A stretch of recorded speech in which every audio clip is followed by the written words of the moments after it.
Hello, this is Dread, and in today's video topic, this is going to be the Zero to Hero episode on the Everything Bagel lock. So, if you don't know, this build has been like 8 months in the works. If you don't know, 8 months ago, I started playing Infernal Shade, and I've been down the rabbit hole since then. Through multiple different iterations between me and a friend of mine, Antez, we have found just the best Infernal Shade build by far. And I'll be honest, out of the series and out of all the Warlock builds I've ever played, this has to be one of the best Warlock builds I've ever played. Only because of the fact the clear feels so buttery smooth. Like, I am so darn happy with the clear on this build, not to even talk about the single target, which is absurd for 14 hours into it. We have 700k dot ticks, like 14 hours at most into the character. That is absurd, by the way. That's a lot. To give you an idea, some of the end game builds that I used to play back in the day before the Harbingers were released, they would get to like 400k ticks maybe. So the fact that this is like this much damage already is just absurd, bloody absurd, right? But let's talk about how this build works, because I'm sure a lot of people have not ever heard of Infernal Shade. So we are running Chthonic Fissure for most of our clear and single target purposes. There is a node inside Chthonic Fissure that allows you to pop an Infernal Shade. This Infernal Shade, when it stops going off, like when it goes off anyways, it will pop. And this pop has a lot of more damage multipliers on it. It's not going to apply that many ailments, but the ailments that it applies does a very large amount of damage thanks to all the generic more multipliers in the tree, because it applies to the explosion, right? Cool. So we apply Infernal Shade to an enemy, Chthonic Fissure pops it. Now, there was some new tech that we found out. Turns out Legion, the double cast node, it works for Chthonic Fissure. As long as you have your Chthonic Fissure frequency high enough, you will get the double cast on the Chthonic Fissure. So you'll cast 2 Infernal Shades and you'll get 2 pops. This is just phenomenal, as it has led us to get even more single target DPS. So cool. Then recently, I was playing around and monkeying around with the concept of playing everything Warlock. If you don't know, Warlock just has a lot of generic dot damage percentage and a lot of just generic more dot damage, right? You have the more damage per curse, you have the more damage per ailment overload, you have like all these bonuses that just affect every single ailment you possibly could do. And it turns out, yes, you can indeed just put just generic ailment chance on every single item you own and do damage as a Warlock. It is completely possible. You don't need bleed duration. You don't need like bleed effect. You don't need ignite effect, ignite duration, none of that shit. All you care about is just getting as much chance as possible. You want to see those numbers get as high as possible, right? And overall, it's really good. Ended up being really good the whole way through too. I would like level with like Wandering Spirits to like 15, swap into Chthonic Fissure, and you're good to go then. And then eventually you get Infernal Shade, and like it just feels amazing all the way through. And it's 100% going to be a build I recommend next patch, as long as things don't nerf it too hard. Because I'm sure there will be some nerfs that come its way, but like the build is so strong that it could get nerfed to like maybe like 30% right now, and it would still be functional and be completely fine. Because remember, this is day 1 of the character. I haven't like finished the gear at all. This is like from 0 to hero. It's like no gear whatsoever. Now, that all sounds great and dandy, but we found one last thing last minute, I think like a week ago. Turns out, even if, let's say, you're not playing a Necromancer, Ghostmaker is a busted item. It is an absolute busted item.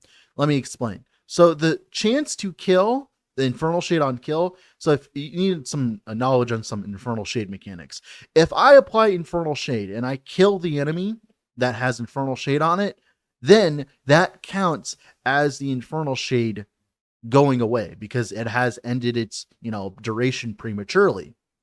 So that will create an explosion. So what'll happen is I'll go into a pack, I'll kill a few monsters, make a few infernal shades, and those will go on enemies. Those enemies will die, and then you'll get even more infernal shades. And this has got to be one of the most buttery smooth builds I've ever played in terms of clear. Just literally watching the fireworks go off is just so satisfying. You just simply put down your Chthonic Fissure, put down an Infernal Shade, and you just watch the fireworks happen. It's so satisfying. And like, it has to be one of the most fun builds I've ever played. Thank you, Ghostmaker. Now, one thing I will note, if you are afraid of doing weapon swaps, this is not the build for you, because in theory, for single target, you want to be running a wand with like minus mana cost, mana regen, and like ignite chance on your wand. So for single target, so I'd heavily suggest weapon swapping, because the dagger is really good while clearing, but it is not good for single target, so make sure to change it out. Also, another cool thing about the dagger is it gives you the more damage per wraith, and since you're killing so many things so fast, you end up with like 8 wraiths while clearing, which make the infernal shades just pop rares like it's nothing. Like, if you go fast enough, you'll have like 8 wraiths following you constantly, which means that, I don't know, you'll walk up to the boss, put an infernal shade on it, and it'll do like 600% more damage. Let me tell you, that is absurd. It is very absurd. So yeah, like the Infernal Shade Dagger is crazy. Ghostmaker is insane for this build. So one last thing I will note about this build. There is like a bug currently. If you don't maintain your Chthonic Fissure well, you won't get the pops from your Infernal Shade. It's very obnoxious and I don't like it currently, but it is a bug. So to fix the bug, what you have to do is you have to wait for Chthonic Fissure to just go away naturally and then cast a new Chthonic Fissure. If you cast a new Chthonic Fissure while there's a Chthonic Fissure out, it will stop popping shades and it will just be kind of obnoxious. And overall, like, it's a bug you can ignore for the most part, as long as you just have proper maintenance of your Chthonic Fissures, right? Cool. Overall, I really enjoyed the build. It was really fun. One thing to note as well before we end here. Sorry, there's just a lot of information to pack in such a small package here. Damage over time percent, like the percent damage, right? For overtime stuff and intelligence are your main stats for this build. You want to be focusing on stacking as much percent damage over time as possible, because of the way that everything Warlock works, you don't have access to like bleed effect, duration, all that. So one of the main multipliers of your damage is going to be that percent damage over time, right? Because necrotic percent damage doesn't work for you. So like pretty much put percent damage over time on every single piece of gear possible. Another thing that this build utilizes as well is we utilize the Lich ring, the Lich from Soulfire Bastion, the one that gives you like a bunch of ward based on the dams and ignites on the enemy. This ends up getting us like 600 to 1,000 ward every 2 seconds, which is a lot of ward, by the way. Makes hybrid feel really good. Definitely. Another way that we're getting a bunch of ward is we're utilizing Spirit Plague, the node inside Spirit Plague that gives us like 12 ward on hit as well. That's giving us a lot of ward. Like, this build has to be one of the most synergistic builds I've ever played, let me tell you. Now, with all that being said, if you haven't already, I would heavily suggest leaving a like on the video and subscribing to the channel, but I've delayed long enough. Let's start the 0 to hero, shall we? All right, another character, another 10 out of 10 Harbinger run. This time it's going to be number 15, Burger King Foot Lettuce. Sorry, I had to let that out. So this build, we're just going to do the generic leveling for Acolyte. It's going to be Wandering Spirits into Infernal Shade. It's really not that difficult, unfortunately. It's not that different than like normal leveling for Acolyte. Also, as well, with the mastery respecs, people have been asking me, hey Dread, does that kind of like invalidate all of the previous work for 0 to hero, considering you can just like spec into like Chthonic Fissure on every Acolyte and then level as that? I would say no. I don't think it invalidates it, mainly because there's a lot of individuals right now that would like rather just play the build they want to level as. And the point of the 0 to hero series is to like make it easy to get to the character that you want to play. The idea here would be to play a leveling build, but only until you feel like you need to, and then swap into like the build, right? So usually around like level 40, I would say. But yeah, overall, I don't think it's that big of a deal right now. Remember, specializing into Rip Blood first is way better than specializing into Wandering Spirits. The main reason why is that massive 8 flat per time you've cast Rip Blood in the past 6 seconds is significantly more damage than almost anything you could be doing right now, which I'll prove later. But essentially, you're getting a bunch of flat damage when in a time where you're not allowed to have flat damage, essentially, right? Because early game, you don't get that much flat damage, right? So just having all of that extra flat damage and having the overlaps on Wandering Spirits is almost significantly better than almost anything you could be doing right now. To give you an idea what I'm talking about, here's Respec's Orion. As you can see, the damage is absolutely absurd. Even with being put on cooldown and stuff, like, it's still insane amounts of damage just specializing into Rip Blood first. So that's just the way I'm going to be leveling my acolytes from now on.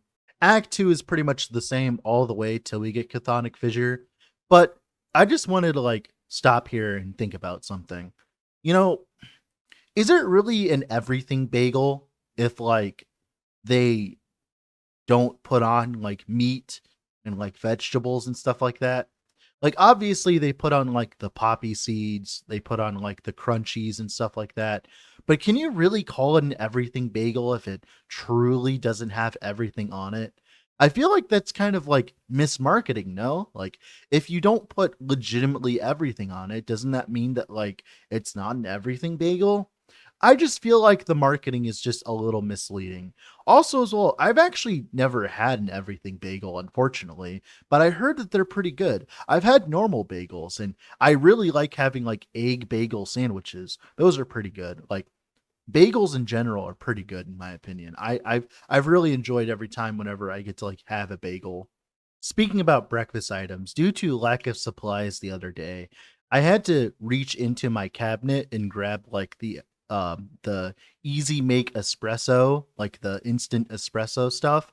And let me tell you, I have not drunk instant coffee in so long, but I don't know why, but that instant espresso was so bad. Like it was so freaking bad, dude. Like I was driven insane trying to drink that instant espresso.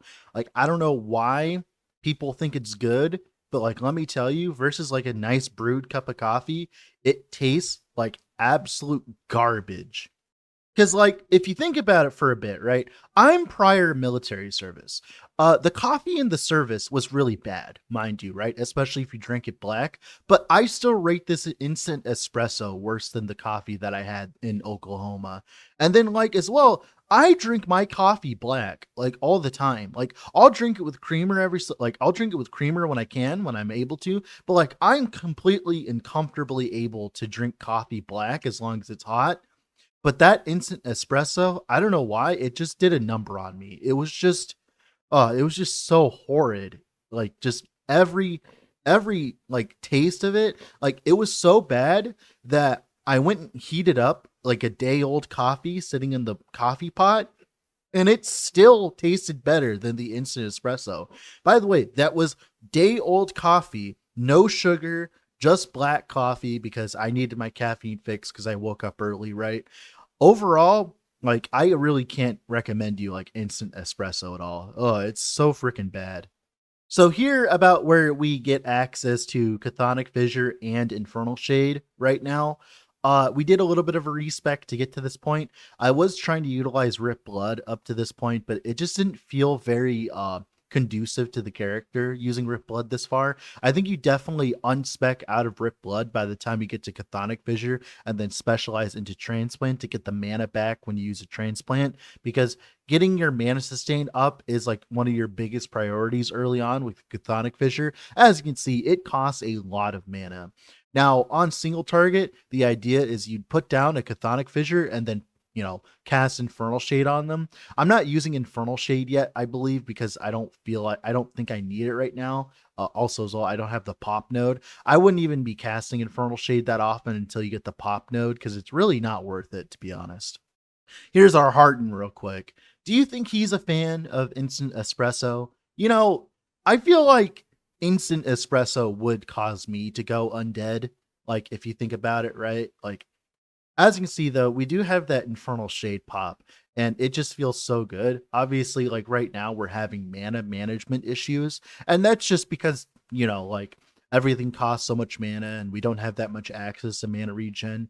But it gets way better from here at this point, right? We're just dipping into like all of the ailment chants as well on the tree. Like, it's gonna take a little bit to get to the point where we're really comfy, but when we do get comfy, oh my lord, does it feel so good.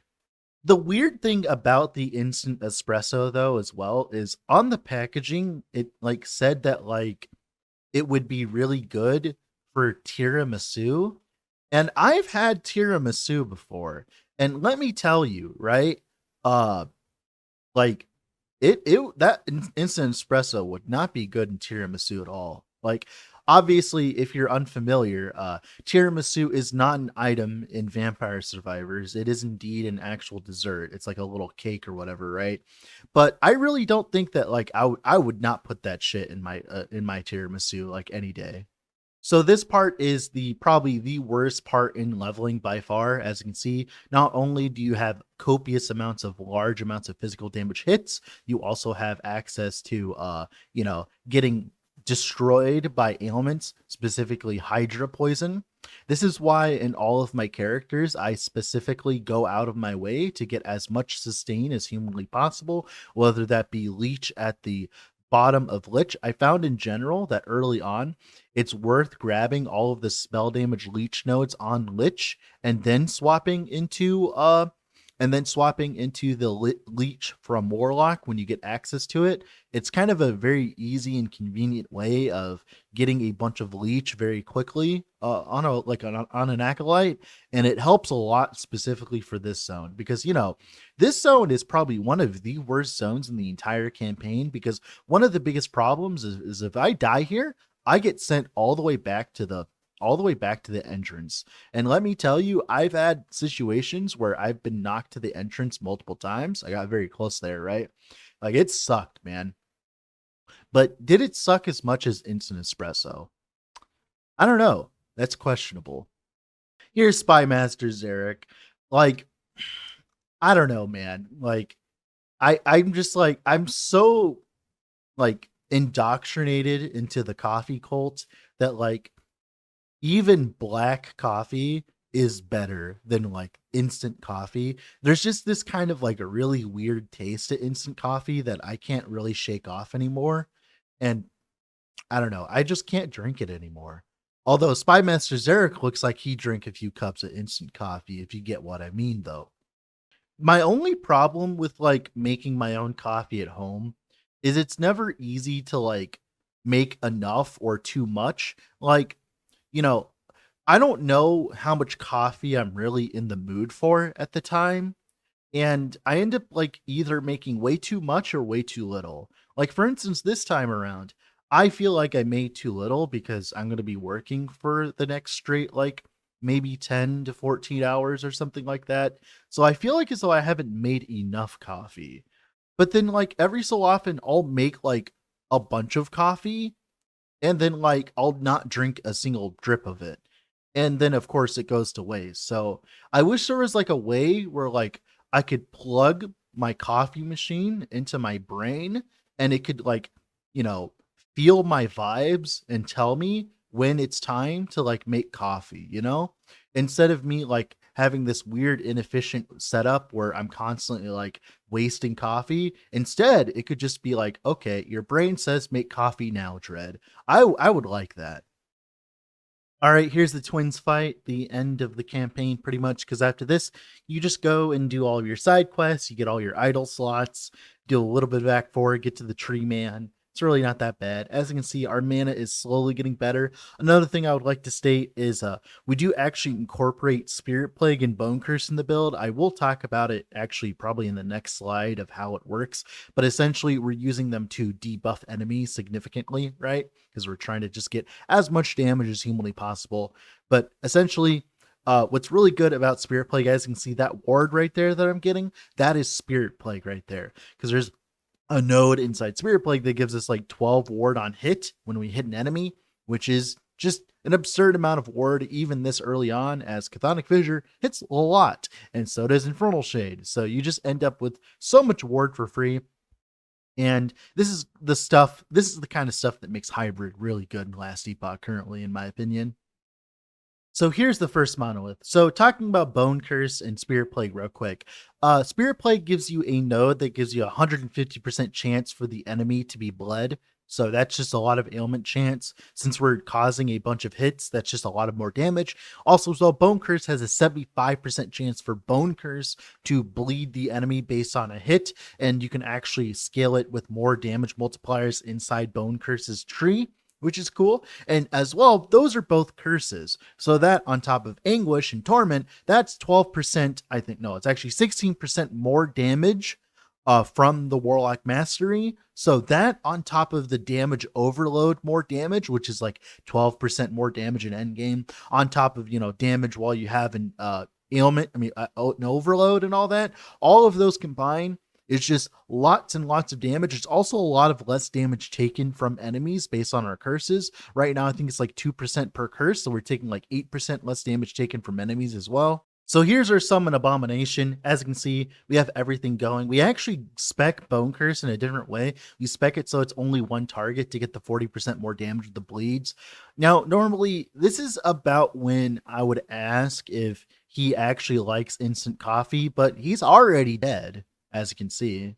Yeah, because of the way that we're building this build, we don't actually need Bone Curse for clear, so we can actually make it have unlimited duration on single target and do 40% more damage. So we end up getting the 50% more damage for Bone Curse and the 40% more damage. So it's making each of those 75% bleeds, essentially be like, I don't know, like 150% chance to bleed or whatever. Because remember, we don't have that many more damage multipliers other than Infernal Shade itself. So each of those Chthonic Fissure hits is applying all those bleeds, which ends up being pretty good. So also as well, we also get access to Mark for Death on this. So that's another curse for us. So we just also as well, Mark for Death is really good for this build, by the way, because of the fact that the negative 25% res, because we're not running any like necrotic damned penetration or like ignite pen or bleed pen or any of that, right? It ends up just being very strong having generic pen, especially like one of your best in slot items for the end game for a build like this would be atrophies with like multiple LP. That would be like absolutely insane for you, because since you're essentially running all the ailments, you just want all pen, right? Ends up being very strong. So here's Rye. So last time in the last Zero to Hero episode, I talked about how like Rye took forever on certain characters. No, it's just a skill issue. Literally. Like literally, it's just a skill issue. If you have the proper damage, Rye will go down faster. It's just certain builds just don't get their power spikes until way later on. Well, this build gets all of its power up front, which is very entertaining to watch. Now here's our Lagan. It actually, I think, ends up taking a little bit longer because I'm not very confident in my defenses right now. Not because, like, I don't think I can take a slam. It's just like, if he crits me, I'm probably dead because he just does a lot of damage in the campaign in general and in the monoliths and all that. So, like, just not getting hit is preferable. As you can see, our ailment stacks are going crazy now. But yeah, having a Spirit Plague and Bone Curse on the target, while also, of course, hitting the target so much with Chthonic Fissure and the Infernal Shades, all of that combined, it just leads to very good DPS. What's really cool about it as well is like the single target isn't really that involved early on. It's not like as if I'm like needing to stay in melee range. I could be at whatever range I want as long as I plop down the Chthonic Fissure at the appropriate range, right? Like under them or whatever. It ends up just not being that big of a deal. And as you can see, the damage is ramping. Here's the shamans. As you can see, I'm trying to bait them into a smaller kind of like grouping so that I can hit them all at once with my Chthonic Fissure and Infernal Shade. That's close enough for now. But as you can see, because of the size of the explosions that we have for Infernal Shade, we end up just completely trouncing on them. Feels really good to do this, by the way, because the shamans are such a weird boss fight, because it's either really, really easy like here, or it's really, really hard depending on like what kind of build you're playing. Something interesting that I just like thought of right now was like, you know, I've been doing this kind of song and dance for a while of trying to make builds that are strong, but not so strong that they get nerfed into oblivion. And it's gotten to the point where I'm just so in tune with like what I think is like what should be in the game and what shouldn't be in the game, that to the point where like I can look at the DPS of how quickly you kill like one of these normal monolith bosses and be like, yeah, you have too much damage, or yeah, you don't have enough damage. And it's kind of just startling because it's just like I've never felt this good at last epoch until now after doing all these runs.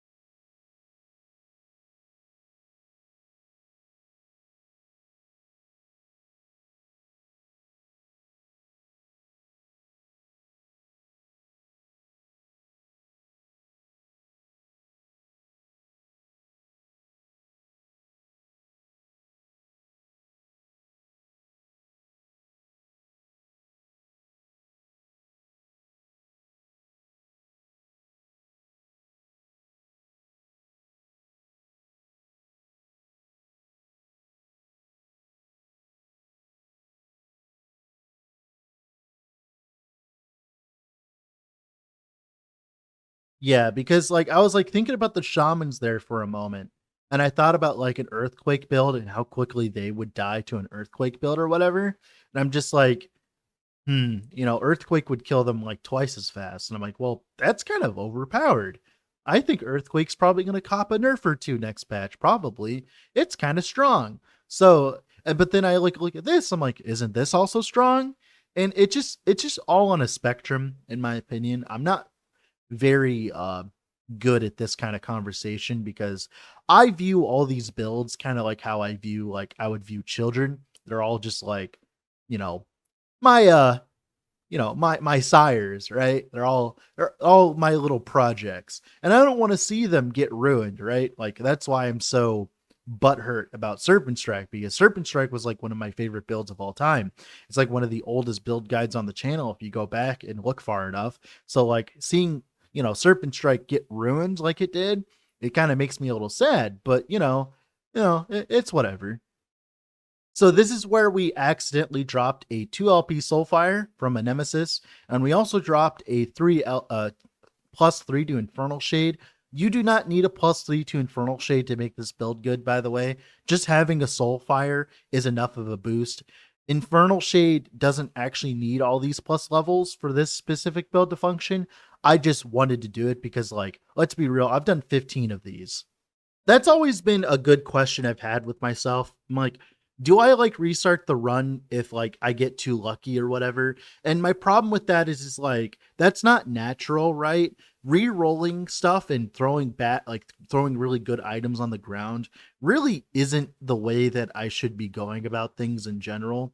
Because like odds are you might just get lucky and get that 3 LP Soulfire drop by the time you get to Monoliths. You might get your endgame unique like immediately by the time you get to Monoliths. Like that shit happens in real life, So like, and I've done enough zero to hero runs to see the, variance of RNG. And sometimes you just get really lucky and sometimes you just get nominally lucky. Like for instance, there are parts of this build that I got lucky and I didn't get lucky, right? With like that first slam and stuff like that.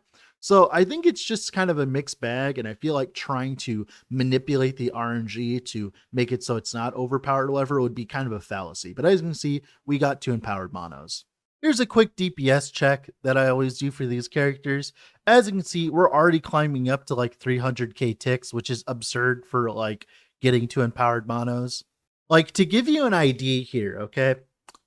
Some of my end game finished builds in patch 1.0 did 400k DPS and were finished and doing 700 corruption at that point. To give you an idea of like the difference between this build and some other builds. So yeah, turns out everything Bagel Warlock is pretty good. Who would have thought, right? Lots and lots of damage, lots and lots of clear. As you can see the chance to cast Infernal Shade on kill is just going crazy. Lots of clear. Just feels really good to just see all the Infernal Shade pops. It's just so satisfying, dude. Like pop, pop, pop, pop. This is about when I would suggest swapping into a wand with Ignite Chance, mana and mana regen, and like damage over time, and the -5 mana cost. This is like when I would suggest doing that eventually, right? Is around this time, because for bosses specifically, right? Because they're going to require a little bit more DPS than the other bosses did throughout the entire monolith system, right? All right, so here's Harbinger of Chaos. Normally, Harbinger of Chaos is like the most difficult fight, like out of the run. And as you can see, we are just absolutely melting her. Just absolutely melting her. As you can see, I haven't swapped to the wand yet, so my mana isn't as good right now. But let me tell you, if you swap to that wand setup this early, you will just absolutely dominate her, which is really funny, right? Don't take that out of context, please. But as you can see, we get plenty of ward to be able to face tank her stuff. We do plenty of damage. Like, we really don't care. This is like a minute to kill her, which is like so much faster than most characters I've played on this series. But yeah, here you go. Harbinger of Chaos. We're waiting for her to die here. There you go. Beautiful. Here's our first Orbis kill. Normally, I would like abridge these kills and stuff like that, because usually they take long, but these aren't taking that long. Here's Harbinger of Treason. Dies in like 45 seconds. So, you know, we're continuing the trend of very fast boss fights, as you can see. I'm really happy with the state of this build. I'm sure it'll get nerfed in multiple different ways next patch, by the way, and just let you know. There's a lot of mechanics that this build utilizes that is always on the cusp of getting removed, right? I think another thing that I got the Lich Ring by now, like the Soulfire Bastion Ring, the one that gives you like ward based on the damned on the enemy. I think I have that by now, and as you can see, my ward catapults because of it. Feels really good. You only need one, by the way. You don't need two. Here's some 180 corruption gameplay. The reason why I hold this build in such high regard isn't even the bossing. Like, the bossing's cool and all, but it's this part that I'm really happy with. Just being able to just walk through monoliths, put down a fissure, put down a shade, and then watch the whole screen explode is just so satisfying. Like, I don't know why, but it just brings me to tears just watching the infernal shades go off like this. Like, combining these two archetypes together was like probably one of the best ideas ever, like ever. And see, even like spawning a bunch of lizards doesn't matter. All of them exploded.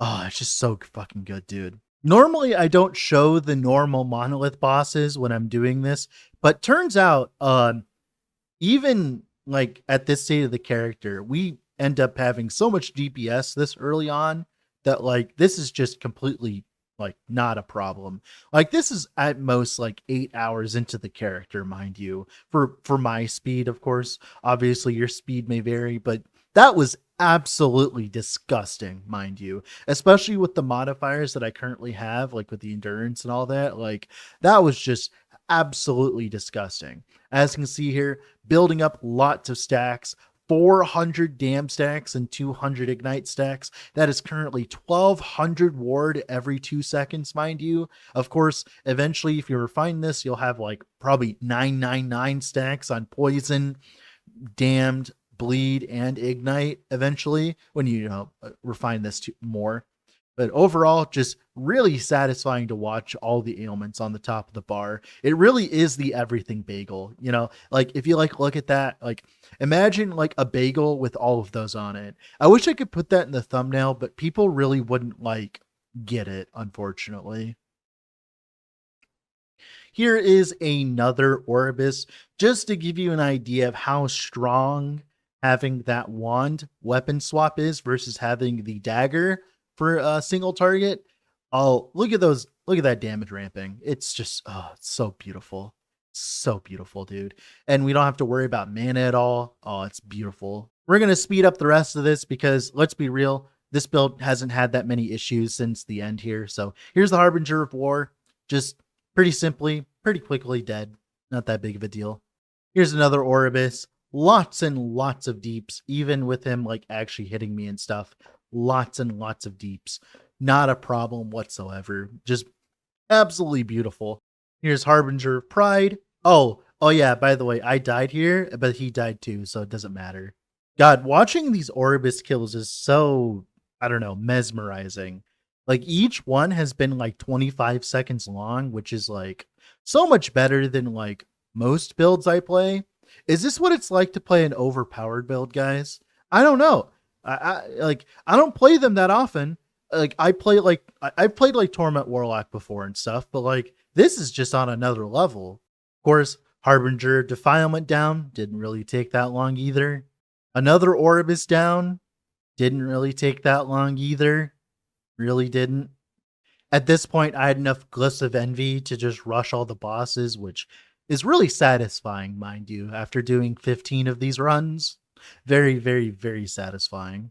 Harbinger of Tyranny. This one you want to like just stay away from melee range as long as the storm isn't up, by the way.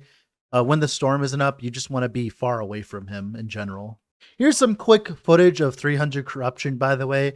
I just want to let you guys know, like, in between all these boss fights, I am doing monoliths and stuff.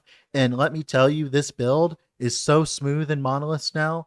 Like, I'm just so happy of its performance in monoliths. Like, at this point, I'm just skipping all lizards, skipping nemesis and all that, because it's just like, at this point, the build is done. The run is done at this point, so might as well rush to the bosses. It's not like as if I need any other upgrades, right? We're just absolutely speed demoning to the end here. Oh my god, it's just so satisfying watching all those Infernal Shade explosions. All right, so here's the last Harbinger. We're gonna play it in full, but essentially, in my opinion, this build is really good. It's probably going to get nerfed, mind you, in some way or another, probably. But essentially, having all 4 overloads at once and stacking as much generic ailment chance as possible is a way to play the game. It is a functional way to play the game. It makes sense. Even if you took this archetype and played it with, like, let's say Hungering Souls, Soul Feast, and like Spirit Plague, it would work. Like, essentially, this works with most concepts on Acolyte. Anything that's like ailment good, like anything that's good with ailments, right? So overall, like, good build, had a lot of fun with it, good clear, good single target. I would suggest trying to get that -5 wand as soon as possible, though, as well as the Ghostmaker, right? But other than that, really good build. Can't really say anything else other than that. Everything Bagel Warlock was good. All right, so here we are in game with the character. Let's go over everything. So Infernal Shade, the most important thing is to grab combustion. So the reason why this build functions so well is because the combustion from Infernal Shade is a fire burst, and it normally just has like 100% added damage effectiveness. But what's really cool is this generic multiplier works for it, this works for it, this works for it, this works for it, this works for it, and this works for it. Meaning that you get Infernal Shade pops that apply ailments at such a high efficiency that it just ends up feeling really good. Other than that, like, it's not really too crazy. Blaze Shade and Fleeting Shade are very important because of the way you're trying to cycle through shades as much as possible and get as many shades as possible. So making these shades huge and deal a lot of damage for ailments doesn't matter. Like, the duration of these shades don't matter because you're just trying to apply ailments with combustion. And it just ends up feeling really good. Chthonic Fissure. Chthonic Fissure, the main node you care about is specifically Return Below. You just want the frequency of applying Infernal Shades. They'll pop them. The more frequency on Chthonic Fissure you get, the more you can cast Infernal Shade and get more pops. Essentially, this is like the main node for the build. Just, we don't even care about the dealing all its damage instantly part. We just care about it just popping. Like, we don't even care about it because all we want is for the shade to pop so it applies its ailment. That's all we care about. Also, as well, this increases the frequency of Chthonic Fissure on top of the frequency that we have, which makes Chthonic Fissure shoot very, very fast, which not only gives us a lot of benefits in terms of defensive benefits, but it also just makes it do a lot of damage. Spirit Plague, mainly all we care about is Putrid Recovery for the ward when we hit an enemy. We care about the bleed chance when we hit enemies on hit. This is like with all of our hits, right? And we just care about a little bit of duration so that when we place Spirit Plague on an enemy, it lasts for a while. Bone Curse, the same concept. Essentially, you grab Sign of Mortality for Mark for Death on cast. Grab the Mark duration so it lasts 6 seconds, so you don't have to do this every 6 seconds, every rotation. Get the 40% more damage here, the 40% more damage here, and then 5 points to Cloven Flesh. The reason why this works is because Bone Curse is the one that's applying the bleed, not... Like, Bone Curse is the one applying the bleed, not our build. So when we hit something, Bone Curse applies it, meaning that they get the more damage multipliers from both of these sources, meaning that this ends up being like maybe 150% global bleed chance in total. Also, as well, Mark for Death is really good. But other than that, when we transplant's just utility, mainly for the haste and frenzy, and of course as well for the missing mana restored. This helps us maintain our mana when we're like constantly sucking it up, thanks to Chthonic Fissure. Overall, very good skills. Now, let's talk about passives that are important. So for passives, all you really care about, every single overload. The reason why you want every single overload here is because of this node, giving us about 12% more damage in total. I know that doesn't sound like a lot, but because of the way that we're scaling this build, we don't have that much access to generic more damage multipliers, right? Like, for instance, we don't have access to bleed duration or whatever, like bleed pen, stuff like that, right? Each of those stats is very strong for this build, but this just applies to everything at once, which is insanely good. So just grabbing all of the ailment chance possible, getting this as well. We have 4 curses on the target. That's 8% less damage taken. This is also 8% less damage taken. Getting as much mana regen as possible and the gain mana when you hit a cursed enemy is very important for this build, as you want as much mana sustain as possible to sustain our Infernal Shades and our Chthonic Fissure, especially while clearing. Also as well, the leech as well. Just as much leech as you possibly can get. That on top of this chest piece gives you just generic dot leech, and that helps us keep our hybrid setup going. As you can see, we're actually playing a Warlock without the helmet, the Giga Good helmet, like the Necrotic Res one. That's because in combination of Ashes of Mortality and of course the ward on Spirit Plague hit is enough ward generation to keep our hybrid setup going without needing to go for the helmet. Let's talk about gearing, by the way. For mandatory uniques, there are none. You don't have a mandatory unique. But one thing I would suggest is grabbing Ghostmaker as quickly as possible, because getting the getting the Infernal Shade on kill is very strong for your clear. You don't need it. It's not necessary. You could actually just self-cast Infernal Shade as you're running through the monoliths with this setup, and you'll end up with more damage this way. But this will just make your life so much easier. So it's just entirely up to you. I got one with bleed chance on it. Eventually you want ailment chance and all that. The ward on kill also is very strong while clearing, by the way. Just to let you know, the ward on kill is very strong. So overall, just a good stat stick. Now, I would suggest swapping it out for a wand like this with dot damage over time. Remember, because of the way that our build works, we don't have that much like necrotic percent damage, stuff like that, right? We can't run like elemental damage over time, so we have to run damage over time percentage. And of course, mana regen to be able to sustain our Infernal Shades on single target and ignite on hit on the suffix. And that's pretty much it for the wand here. So for helmet, just levels to Ghost Flame or Intelligence are fine, because you just want generic percent damage. Damned on hit and then HP eventually. This amulet, damage over time, mana regen, HP, resistance, probably on a better amulet as well. Chest here, Chthonic Fissure, HP, damned on hit, and then eventually you want bleed on hit probably. Bleed on hit would be the best there in that slot probably. Offhand, Opulent Focus, lots of ward retention, lots of intelligence, lots of percent damage, lots of ward per second. This is probably going to get nerfed into the ground. If this ends up getting nerfed, you can actually run a Flayer's Pride instead, which is just significantly more damage, but I felt like I didn't need that damage. But, you know, Flayer's Pride is an option here, technically, by the way, or just a defensive shield in general. Like, there's a lot of different ways you can go about this slot. Ring here, damage over time, mana regen, resistance eventually. Belt here, HP, regen, and then like whatever else you can get there, probably cleanse. Then here, Ashes of Mortality.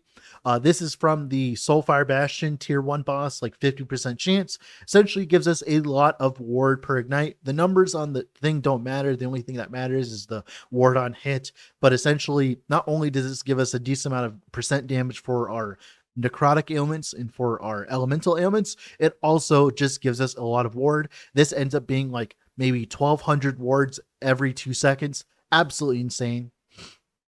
Gloves here. Eventually you want an LP pair of attributes here.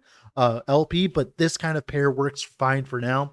HP, crit avoid, like cast speed, damage over time, like completely fine until you get an LP pair of atrophies with dot damage on it, probably. Boots here, intelligence, movement speed. I got this from a Nemesis. You'd want HP on this, but this is just what I ended up running.